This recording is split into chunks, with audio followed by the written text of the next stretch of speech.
Have you heard? Metro by T-Mobile now includes Amazon Prime. Yes, enjoy the best of shopping and entertainment, movies, TV shows, music, free shipping, and much more. All included for just $40 per line for 3 lines. All on the T-Mobile network. Discover the smarter way. Metro by T-Mobile. That's genius. One offer per account. Offer subject to change. $12.99 per month value. Offer valid for new Amazon Prime members. Metro customers may notice reduced speeds versus some T-Mobile customers. Video at 480p. Capable device required. See store for details and terms and conditions. TCL is a proud sponsor of the 1500 ESPN studios. TCL, America's fastest growing TV brand. I can't tell you how much I enjoyed saying touch 'em all. Way back and done! Touch 'em all, Joe Mauer! And now these guys are making it relevant to this year's Twins. Now, our 2 resident hardball nerds will attempt to touch 'em all on the week's news surrounding the Twins in MLB. Here's Phil Mackey and Derek Wetmore. Hey, everyone. Thanks for coming. This is going to be a live recording of the Touch 'em All podcast, a Friday Q&A. We do these every week on my Facebook page, Derek Wetmore MLB. If you're watching us on YouTube or Periscope, 1500 ESPN, hi and welcome. If this is your first time, you leave a comment on my Facebook page, and I get to you as quick as I can. A lot of times that turns into me saying that it'll be rapid fire Q&A, and I talk for 25 minutes about Willians Astudillo. But that's the fun that we have on this podcast, and if you jump in late, whatever, obviously you can always catch the replay on the Touch 'em All feed, on iTunes, Apple Podcasts, wherever you guys go for podcasts. So if your boss walks by while you're watching this and you need a quick exit out of it, totally cool. You can always catch the replay. I'm Derek Wetmore. For those of you who don't know, if you're from 1500 ESPN, maybe you do. We're going to talk Twins for as long as you want to. Free agents, speculation. I've got some trade targets. We've talked about all of this stuff on Twins shows previously, but I kind of want your take on it, because I've had my opinion out there on guys like Josh Donaldson, Marwin Gonzalez, Jeurys Familia, Nelson Cruz, trade targets like Zach Greinke, JT Realmuto, a lot of players that the Twins can and should be considering this winter. I kind of want to hear from you guys what you think. So that's what this show is going to be today. We'll go through some of the stories we've done this week, and I want your white-hot speculation, whether it's trades or free agents. We'll get into all of it on this show. I'm going to have my Facebook page open here so that I can see if you've got your questions. I see Craig's in here. Craig, let me know if you still can't hear this. Said there's a sound problem, but I think that was before we went hot with the mics. See other people. Yep, I see a couple coming in from Facebook and from Twitter.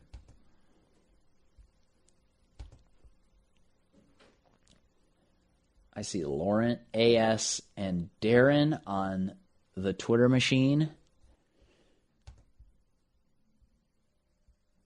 Craig, all right, cool. Craig says he can hear just fine, so we got you.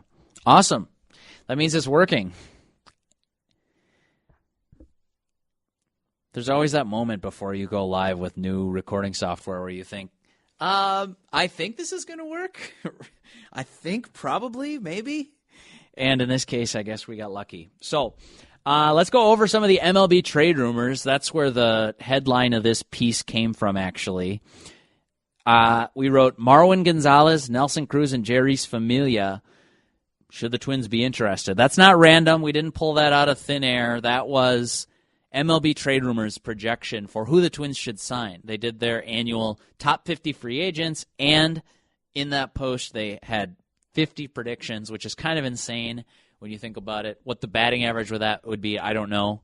I don't know what the weighted on base average of that post would be either, but they have the Twins taking 3 of the top 50 free agents, and they linked them with about a dozen more. So we could just throw out all those names if you guys want to. But I'm also seeing a couple coming in here that will have some definite hashtag takes for us to go through on this video. See here. I just want to get all of the names out in front of you guys so that we can come to some kind of consensus. The 3 that we'll probably spend the most time on are Gonzalez, Familia, and Cruz. but I'm seeing a lot of other people come in with some suggestions too, so don't want to ignore those.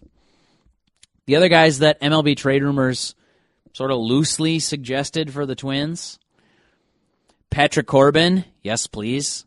Craig Kimbrell, Yasmani Grandal, Josh Donaldson, Zach Britton, Jed Lowry, Daniel Murphy, DJ LeMahieu, and then they kind of sort of mentioned Irvin Santana. So not 100% sure you need Santana in his current form, but let's jump right into the Facebook comments. Ricky Phelps says, clone Astudillo. All right.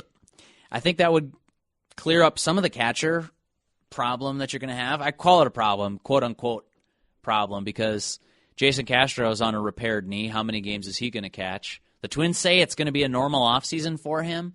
You go into spring training, and what, you're expecting him to be the starting catcher, I guess? But that's pretty daring from my perspective. Mitch Garver had a concussion at the end of last year, didn't catch towards the end of the season. Maybe that was just a roster fit thing. Maybe he's going to be perfectly fine. But through the combination of Castro, Garver, and Astudillo, I think all three of them have fair question marks surrounding them right now. So I don't know that you'd feel real confident. But if you clone Astudillo, as Ricky's suggesting, maybe that goes a little ways to shoring up that position. Quality and quantity. Craig says, how about getting Carlos Gomez back? That makes me want to go get the Carlos Gomez cutout from the prep room. Not sure I'm going to have time to go run over and grab the 6'5", larger-than-life Carlos Gomez cutout. Gomez could make some sense, Craig, but I want to temper that expectation because at this point he's sort of a corner bat with some pop from the right side of the plate. And that's fine. It's not that he's not a good player, and certainly he brought some value last year, but if you're the Twins, wouldn't you rather sort of just go in the Major League minimum pool with Jake Cave, Max Kepler, say, we'll probably figure out our corner spot that way, or do what I've been suggesting and get crazy and sign Bryce Harper and figure out the rest of the outfield mix later. Short of that, I think those are sort of your two options. It would be surprising to me, although let's go down this path. What if the Twins signed a guy like Michael Brantley to a good contract, but not a mega, $350+ million contract? If you just get a Michael Brantley to be a productive veteran corner bat, holds down a corner outfield spot, that's perfectly fine. It probably means then you'd be trading either Max Kepler or an Eddie Rosario or, Jake Cave. There's not going to be – you wouldn't go into spring training with 6 players that you thought would be starting outfielders for you. I don't see that being the case. But if you go the Brantley route, it probably means you're moving on from somebody else. Gomez, to me, falls short of that Brantley. I don't think that's a hot take. He falls short of what Michael Brantley would bring in 2019. And at that point, not sure you pay to make that upgrade. But I guess I wouldn't rule it out. The Twins, over the past couple of years, actually, Craig, have brought in some outfield depth for spring training. I just think with the way Jake Cave played last season, you kind of trust him for at least something. You're going to get something out of that spot at a very minimum. That's your floor, is what does Jake Cave give you over 600 plate appearances? So if you can raise that floor without spending $10 million to do it, then that's great. I think you should do it. I'm going to jump over to Twitter here. I do see Craig, Anthony, Mike, and Leland, and Sam. So I will get to your guys' Facebook questions here, too. While you guys are in the Facebook chat, do me a favor. Throw either a like or a share on that, so that way we can increase our audience size by 1 friend. I don't know who that's going to be. Maybe Phil. Phil, are you on the stream? No? Okay, all right. Vote of confidence. All right, so I see a couple of questions on Facebook, and I'm going to mute this guy. When I said, here's the Facebook link, come join us, the people that said no just got muted. So there was 3 of those. That works out quite nicely. I'll never have to deal with them again. Okay, so I see Darren, is it Laurent and Tom?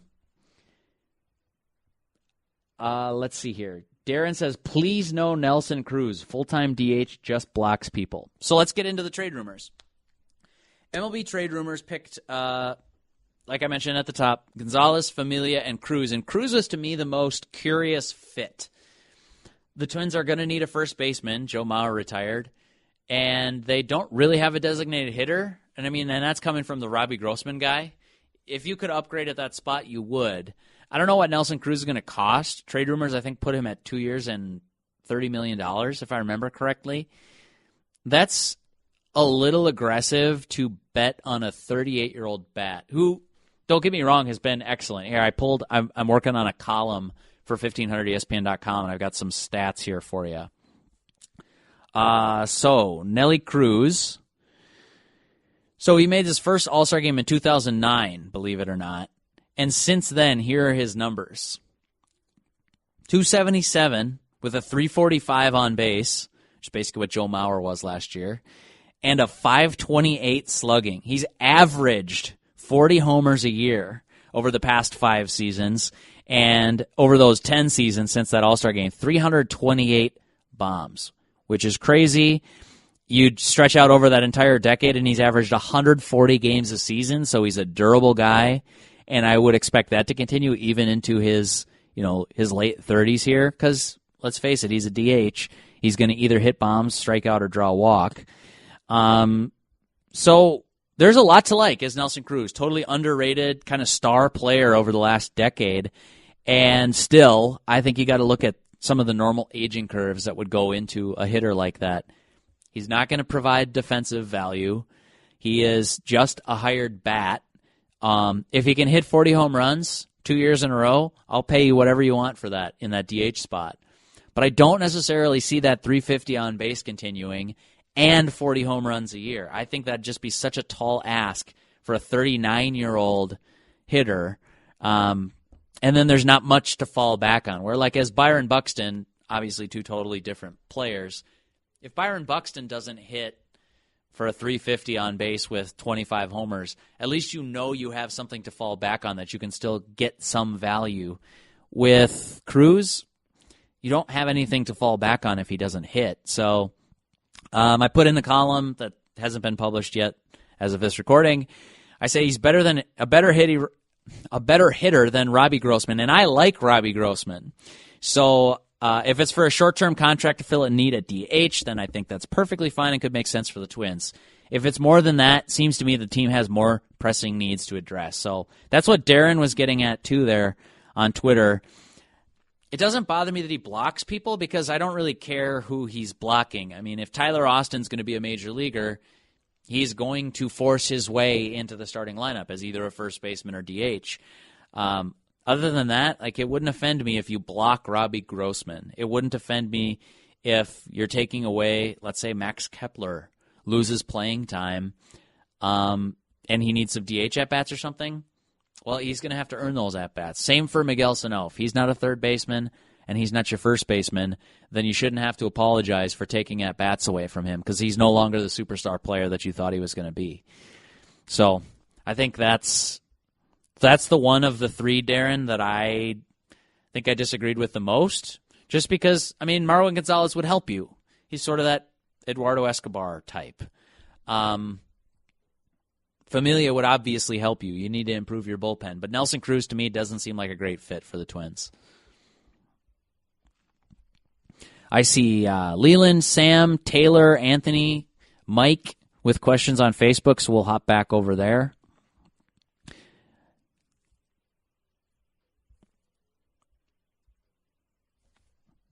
Gomez did that one. Oh, I saw Craig's earlier. We got to get to that. Craig says, I read that Goldschmidt could be available. Would look great in a TC hat. I totally agree with you, Craig. I sent out an email to the radio staff here this morning about some trade targets, like shoot-the-moon trade targets for the Twins. And Goldschmidt, he's only got 1 year, $14.5 million left in Arizona. I think he's like 31. So he'll become a free agent next year, but can you imagine a better bat to add to the middle of that lineup, instantly hitting third for you, unless you also sign Bryce Harper, in which case then they just tug a war for it. But having that perennial NL MVP, just fixing first base, no questions asked, no problem, 160 games, he's like 150 weighted runs created plus. That's a huge bat to throw into the middle of it. I think he was like a 5-win player last year, according to Fangraphs, and he's just a superstar. He maybe doesn't get talked about as much as some of the other superstars in the game, but he's absolutely on that short list of franchise-changing players.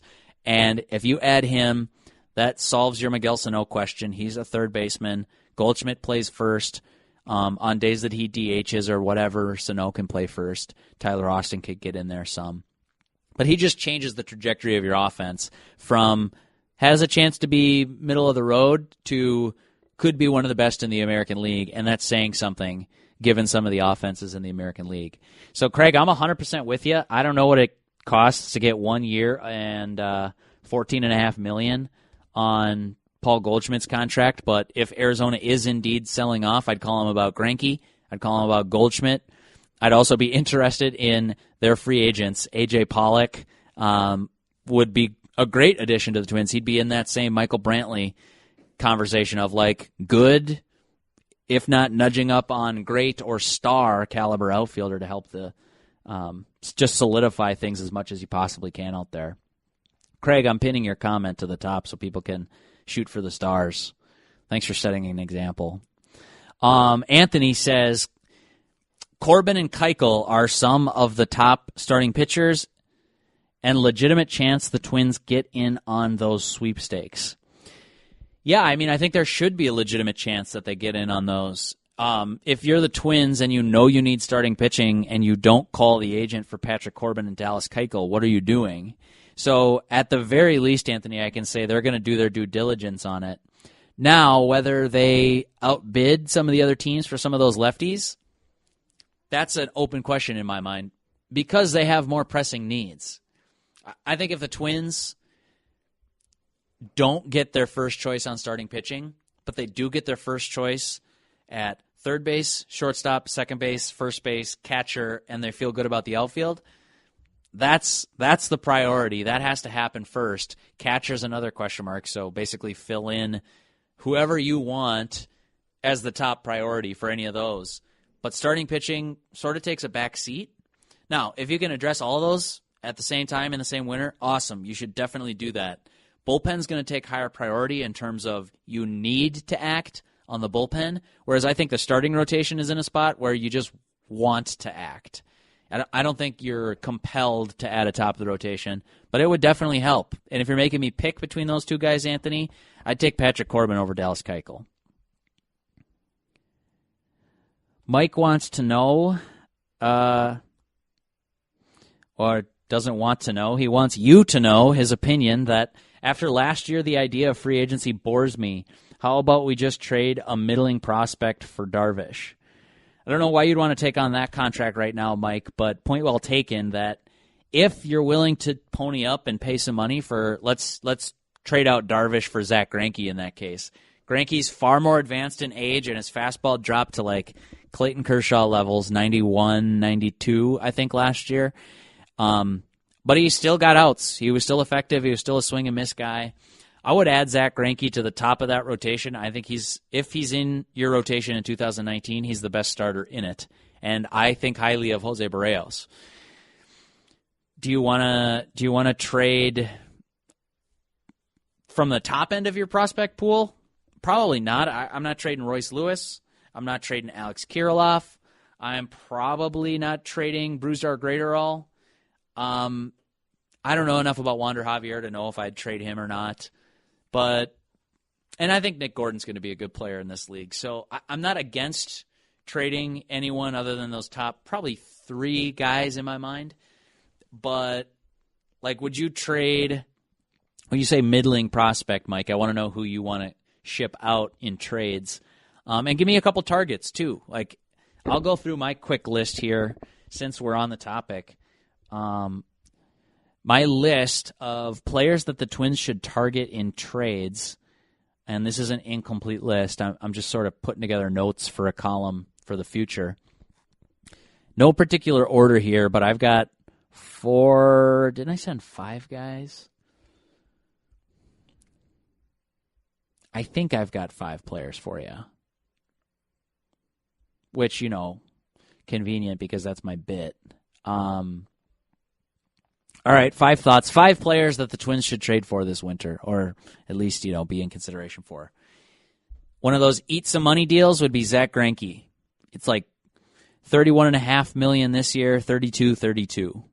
So Zach Greinke's on my list.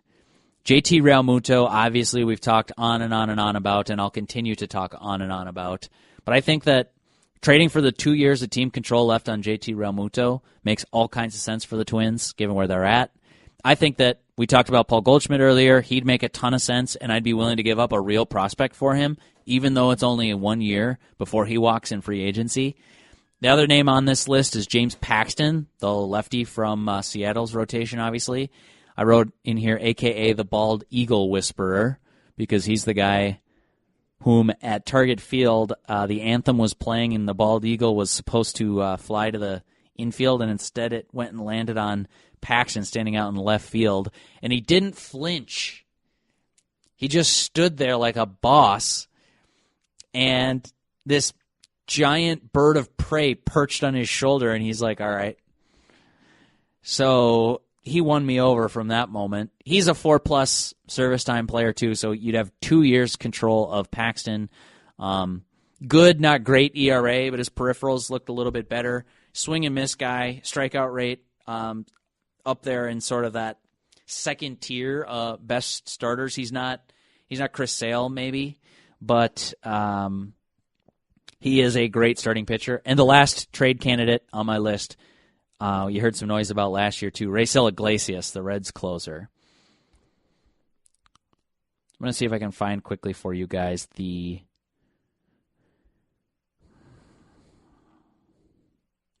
numbers for Paxton. Had them on my notes sheet here.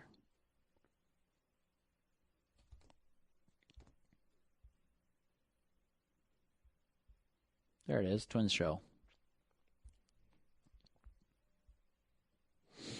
Yeah, like I mentioned, the peripherals maybe a little bit better than what his ERA was last year, but still, he would be the best starting pitcher in Minnesota's rotation.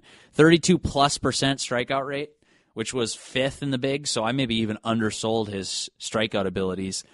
And then, as mentioned, clearly has 80-grade composure for letting a bald eagle land on his shoulder and not moving an inch.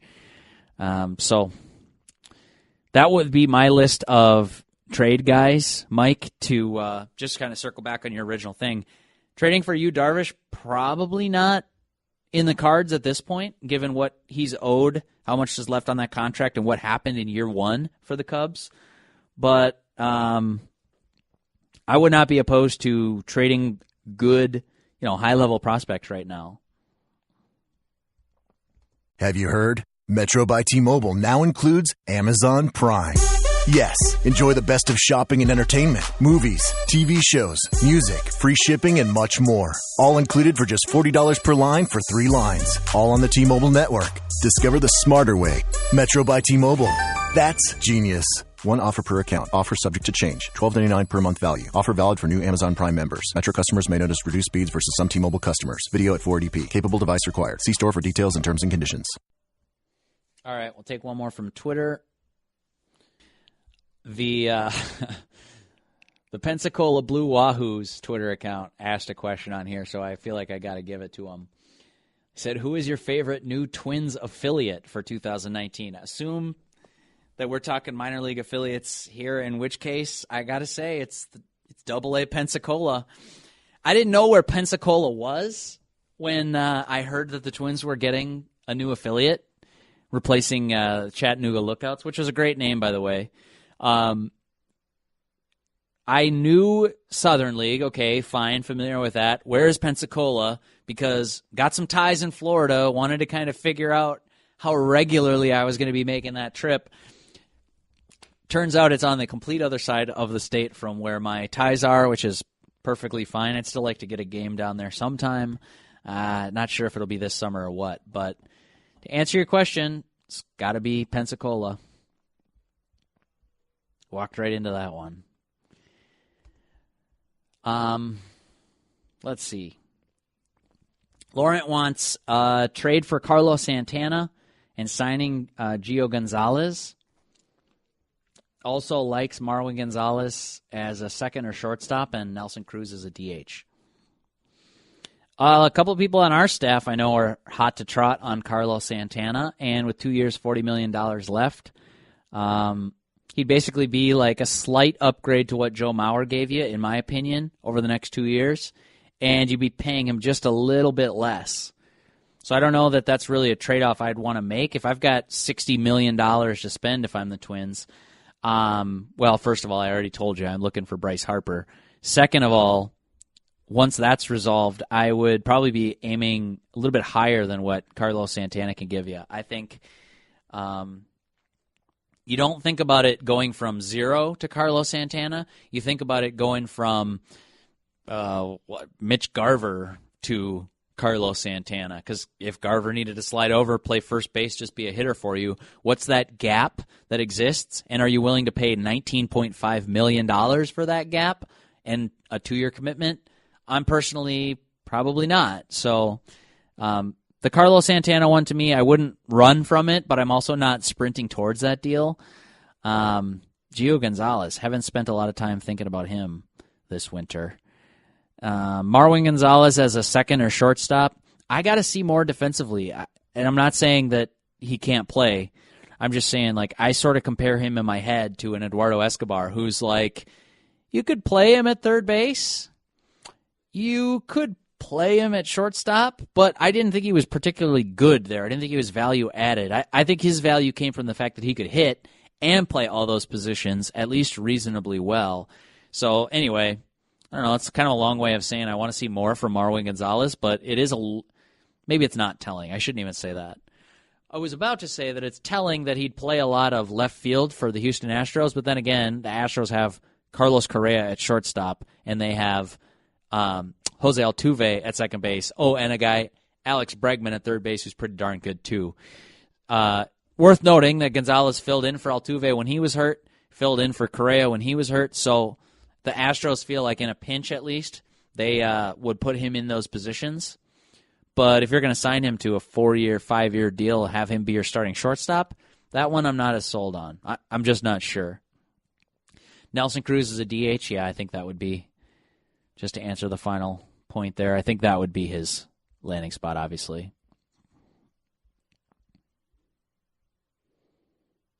Let's see, what else? All right, if we got any new people on Facebook, give us a like or throw a share or a heart emoji or a laugh cry emoji. I don't really care. Throw something on there to trick the Facebook algorithms into thinking that people are watching this video.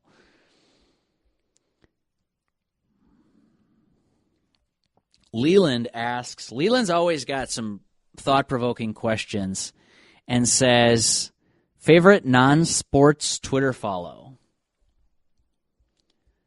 That's a great one. Let me think. Because I've got I use TweetDeck, so I mean I think of Twitter in terms of columns. I don't think of it as this giant rush. It's a little overwhelming. The tabs up on my screen right now are Twins, my notifications tab. I've got one for the station here, so that's just the group of people at 1500 ESPN. I got Timberwolves, and then I got NBA. That's just what's on my screen right now. If I scroll left or right, I'd see different ones. Gosh, favorite non-sports Twitter follow?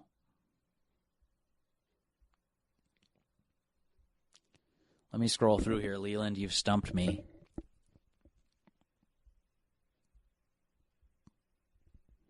The problem is I use Twitter so much, I use it for my job, so I'm always thinking of it in work mode.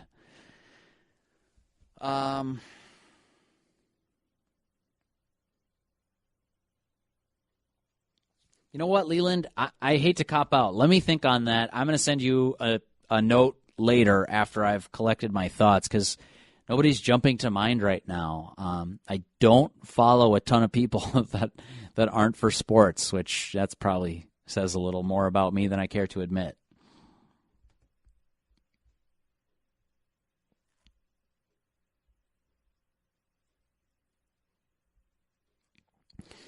All right, Sam's got a question here. Sam says, will the Twins not spend as much this season because of Buxton and Sano? And he continues, meaning the Twins will look outfield. Oh, they'll look to see if Buxton and Sano can produce.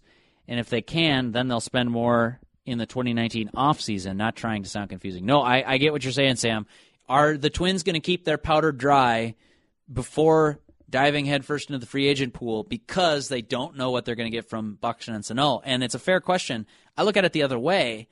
I look at it as more important to spend this winter because you don't have certainty surrounding Byron Buxton, Miguel Sano, Max Kepler, even Jorge Polanco, but to a lesser extent with Polanco. I think that's more important to spend. You'd look at a guy like Josh Donaldson, whereas if Miguel Sano beasted in 2018 and showed you that, yep, can stay in shape, super durable, 150-plus games at third base, looked great, left, right, coming in, charge plays, arm plays, everything was great, then you wouldn't even consider signing Josh Donaldson. You'd be like, all right, well, maybe as a DH, I guess, but you have to, in my opinion, because of those underperformances, that I would call them underperformances, I think that's fair, because of those for Buxton, for Sano, you got to jump back in those waters. It doesn't necessarily mean you got to get A.J. Pollock and put him in center field and just forget about Byron Buxton, but it does mean that you should consider a guy like Michael Brantley or who are some of the other names on that list? Maybe you'd consider, well, Bryce Harper's the big one. You wouldn't be worried about logjam with Bryce Harper now, would you? There are a number of players that I think you'd got to consider. Josh Donaldson and Michael Brantley would be on my list because of Buxton and Sano's struggles. Whereas if those guys were both awesome all-star players and you're just like, oh, the franchise is in good hands, those two guys are going to hold down the fort, I think you'd be much less compelled to have to spend a lot of money this winter. So, Sam, I think actually your question's definitely valid, but I think of it the other way around. I think that those underperformances are going to make you surround them with talent this winter. All right, here's an interesting one. Benjamin says, if the Mets offer you DeGrom and want Lewis and Kirilloff, what's your answer? Before I say no, well, no. I'm not trading those two guys for DeGrom. But I was going to say I want to see what DeGrom's contract is. I'll look it up while we're on this video just so that there's some finality to it. But no, I mean, I'm not trading two guys who I think could be cornerstone-type players for one starting pitcher who can't even win 20 games. I'm just kidding.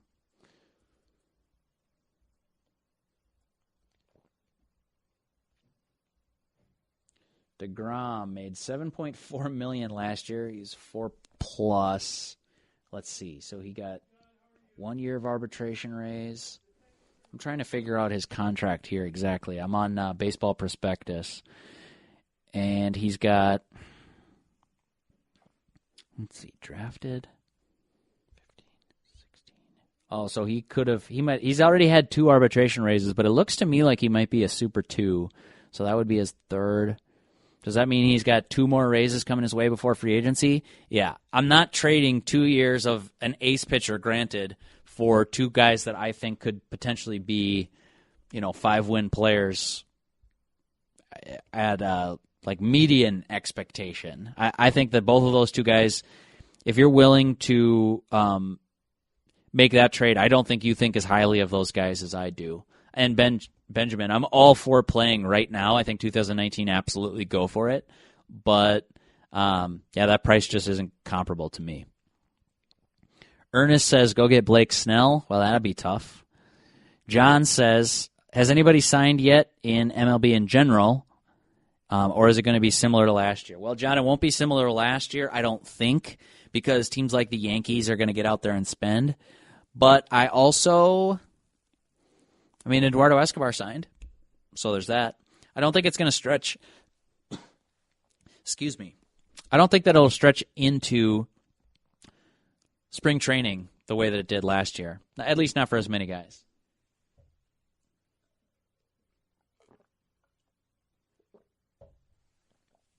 Sam says, thank you, my man. You got it. Benjamin wants a counteroffer for the DeGrom trade. 2 years, Jacob DeGrom. Call that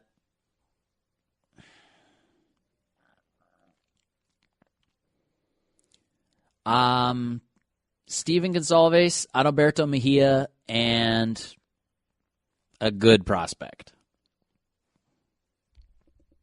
And if I'm the Mets, I'd say, no, that's okay.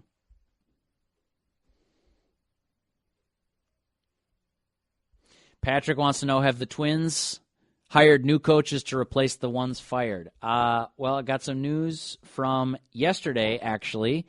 The Twins, and I'm actually going to check my email right now. I haven't gotten the press release confirming, but I have it on good authority.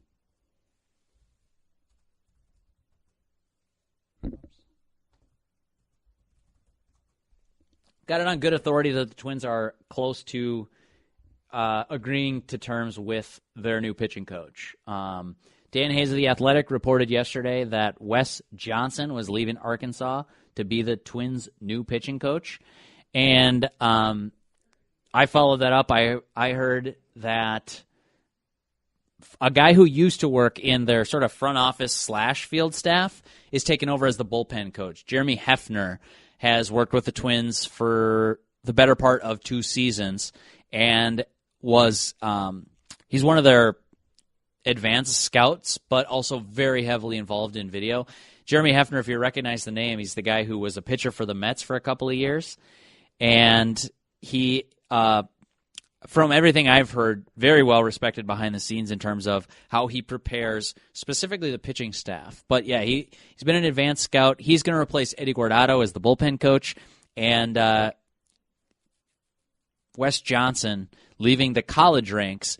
I think, and I have to figure this out, but I'm pretty sure that Wes Johnson is the first pitching coach, at least in recent memory, to go from the college ranks directly to the major leagues. And so once the Twins make that hire, it sets up a pretty interesting pitching group, I would say.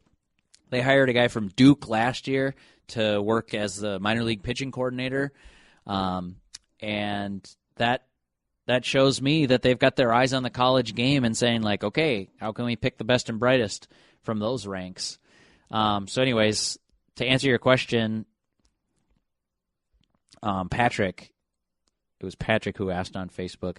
They have hired 2 new coaches, and I'm working on trying to figure out what the rest of the staff is going to look like. Hopefully we'll have those answers for you soon, and as soon as I do, I'll be able to report them. Ernest says, what about Chris Archer? I think they had their chance at Chris Archer, and once the Pirates made a huge offer, what I consider to be a huge offer, I think it's fairly safe to say that the Twins won't be jumping back into those waters, just because what the Pirates gave up to get him from Tampa was such a big haul, in my personal opinion. It would have been like giving up like Max Kepler, Fernando Romero, and a good prospect. Whoa. So that's fair that you weren't able to match that asking price, but I think now that he has been traded, I don't see that coming back up for the Twins, Ernest. Let's see, we got a few more left.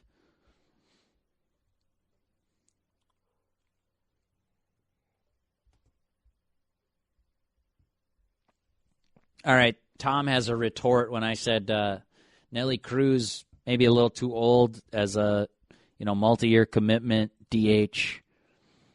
Tom fairly points out on Twitter, worked pretty well in 2010 with Jimmy T. And now Jim Thome's a Hall of Famer. Were you guys bummed that Jim Thome didn't wear a Twins cap to Cooperstown? I thought he should have given it some thought. Casey does not like the MLB trade rumor suggestion of Marwin Gonzalez, Jeurys Familia, and Nelson Cruz. He says gross.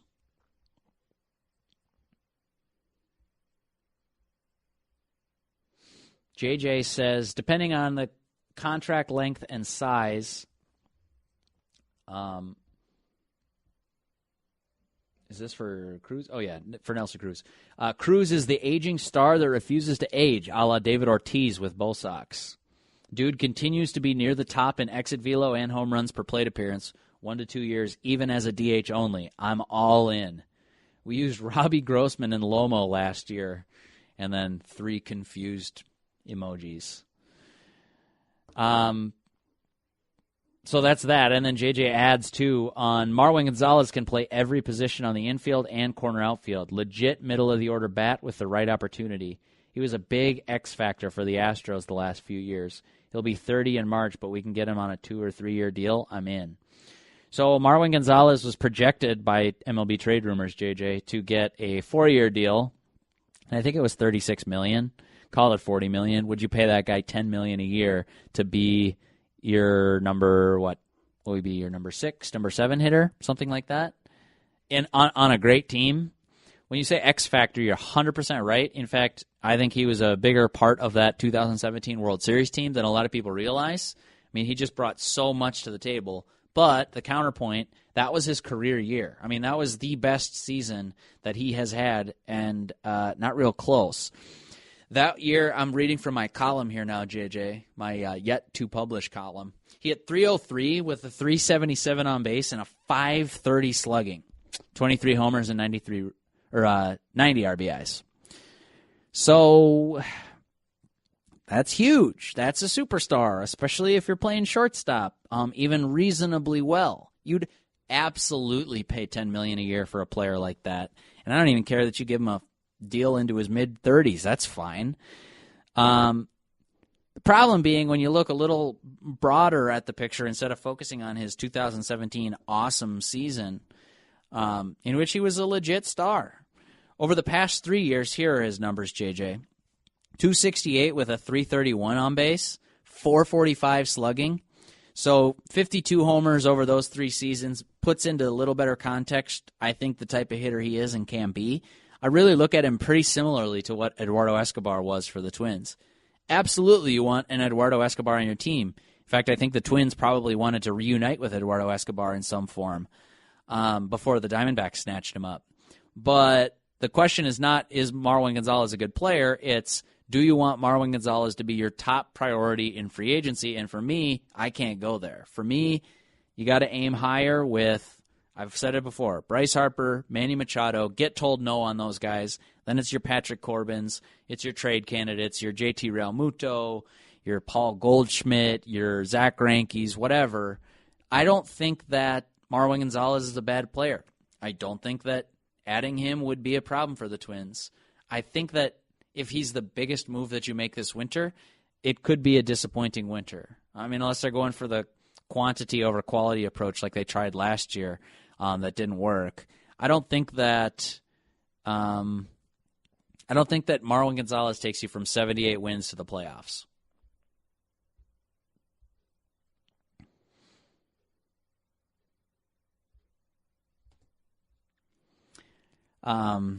Cyrus on Twitter says, he says, I do like this. He's talking about Gonzalez, Familia, Cruz. Would like it, but some pitching would be nice. I can guarantee that the Twins will do something about pitching this winter. That is a stone-cold fact. They might not trade for Jacob deGrom or Blake Snell, but they will do something about their pitching staff this winter.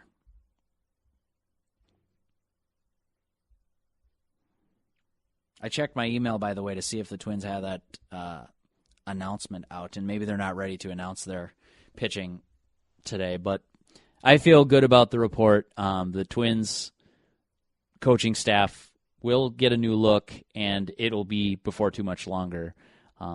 don't have the whole staff pieced together yet. I'm saying. But I think that there's got to be some movement on that sometime soon. I mean, the winter meetings are coming up in like 2.5 or 3 weeks or whatever. So giddy up. Checking on the time. We still got a little bit of time.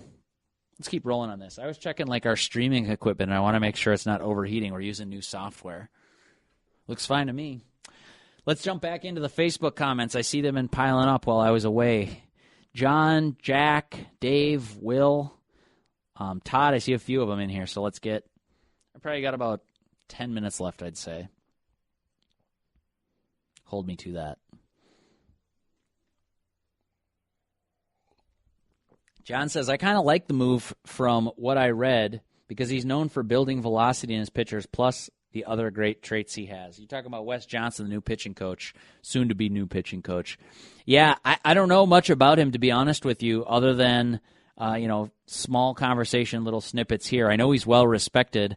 I saw our friend Seth Stowe's share on Twitter the other day that he talked with Brent Rooker, who would have the Wes Johnson connection, obviously, and had a ton of respect for him. That's kind of what I've heard. I'm always tempering that because not a ton of people would reach out as a guy starting a new job and bash him, but every touch point that I've had talking with people about what that pitching coach was like has been positive. And yeah, in the Razorbacks website, they put a part of his bio that every stop he's been, he's kind of helped build a contender, and that's not for nothing. That he's able to increase velocity across the staff, which is interesting.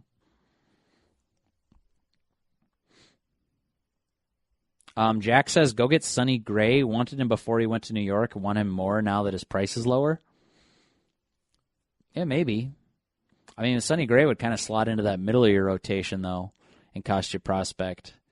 What is he, 1 year of control left?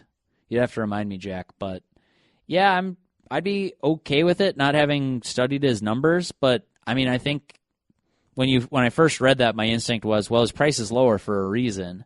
He hasn't been the same guy. So I don't know. I'm not saying pass, but that name didn't jump out to me. Dave said, what does all this mean for the Good Morning America drills? Dave, I don't know what TK's role will be with that in the future, but do you think Joe Mauer will fly down to Fort Myers for 10 days and run Good Morning America? Oh, and that leads perfectly into the next question. Will says, you think Joe Mauer will have any role with the Twins? Special assistant, coach, maybe even broadcaster? I think that Joseph Patrick Mauer will have a role with the Twins in some form. I think in year one it will be that ambassador role that Kent Herbeck serves. Tony Oliva does the Spanish broadcasts, but otherwise is sort of like unofficial Twins ambassador.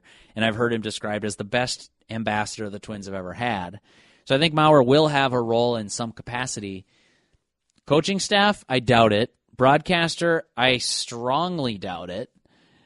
But special assistant makes sense. Call him something like that. And then if he wants to be involved in spring training, I'm guessing that he gets to punch his ticket. Twins have an open position for a guy like that anytime he would want it. I would guess. That's not coming straight from the Twins, of course. I don't have a great feel for how Rocco Baldelli wants to run spring training yet, but I do think that Joe Mauer, Twins ambassador, makes too much sense not to happen. And then maybe that role evolves over time. I don't think this will. I don't think he wants like a 60-hour-a-week travel job in his first year away from pro baseball. I think he's sincere when he says he's stepping away, in part for his health and in part to help raise a young family. John's all in for Nelson Cruz or any proven impact bat. Bryce Harper's a proven impact bat. Todd says, who's left on the pitching staff now and who's in the minors look like major leaguers? Pitching staff right now, Todd, just to rattle through it quickly, J.O. Barrios at the top, Kyle Gibson, Jake Odorizzi, Michael Pineda. Who am I missing? Those 4 guys for sure. Steven Gonzalez, Adalberto Mejia, Aaron Slegers, Cole Stewart, Zach Littell. Yeah, I thought I was missing somebody who's for sure in. I don't know how that's going to roll, but there's going to be some depth conversation to be had there. So minor leaguers who could be major leaguers, it'd be those guys at the back end that I just said. Trevor May should also be in consideration there, but I don't think that he'll be a starter. I think that he's going to be a reliever.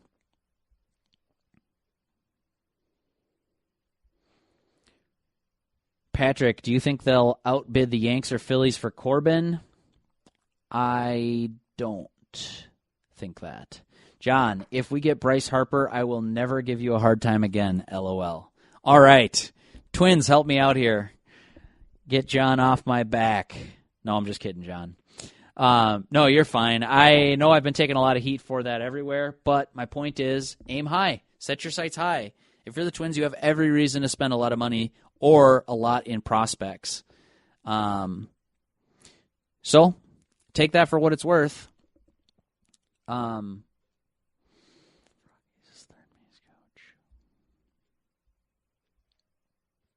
Cool. I think that'll wrap it up. I'm looking to see if there are any other questions. Yeah, I've got a column coming later today. I'll send out a newsletter. It'll have this Marwin Gonzalez stuff, Nelson Cruz, Jeurys Familia. All that stuff will be on it. Do me a favor. If you're watching on Facebook, check out the Touch 'Em All podcast. We got a bunch of episodes posted this week. I think this is our 4th episode that we're recording right now. So more to come next week, too. Trying to line up some guests for that. If you're listening on the podcast after the fact, you could do me a favor by either rating the podcast or checking out my Facebook page, Derek Wetmore MLB, and that's plenty of shilling for me. Do not love the self-promotion, but I've got to get 10 seconds out to every video. So that's it for this video. Thanks for hanging out in a Q&A while we work through some new software. It'll be better next week. Maybe we'll have a guest for the Friday Q&A. I'm not sure. Next week, I'm guessing we won't. It's Thanksgiving, I'm just realizing. So 2 weeks from now, maybe we'll have a special guest on the Q&A. Or maybe I'll get my brother to do a Twins Q&A with us or something on Turkey Day, day after Turkey Day. So anyway, that's it for me on this video. Thanks for watching. Thanks for listening to the podcast. We really appreciate the support. It's been a crazy good offseason for the Touch 'Em All podcast in terms of listener support this season. So this winter so far. So thank you times 100. That's it for this show. Thanks. Signing off. See you later. Bye. Hey, everyone. Thanks for listening to the show. TCL launched a new lineup of award-winning 4K Roku TVs to deliver the best sports, movies, TV shows, and thousands of streaming channels. TCL's personalized home screen makes it easy to customize your TCL to fit the way you watch. Binge watch what you want, when you want. TCL delivers excellent picture quality, sleek design, and stunning resolution at an affordable price. TCL, America's fastest-growing TV brand, is available at major retailers everywhere. Learn more at TCLUSA.com. Mueller's request. I'm Ed Donahue with an AP News Minute. President Trump hasn't submitted it yet, but he has answered questions in the Russia investigation. My lawyers aren't working on that. I'm working on that. I write the answers. My lawyers don't write answers. I write answers. I was asked a series of questions. I've answered them very easily. Very easily. Earlier, a judge in Washington told the White House to give back CNN reporter Jim Acosta's press credentials. I was confident, and I felt that this would be the result at the end of the day, that our rights would be protected to continue to cover our government and hold our leaders accountable. Acosta had a verbal run-in with President Trump. What does the president want to see from reporters? Decorum. You can't take 3 questions and 4 questions and just stand up and not sit down. Decorum. You have to practice decorum. A U.S. official says an American citizen detained last month by North Korea has been deported and is on his way back to the United States. His name, Bruce Byron Lawrence. I'm Ed Donahue.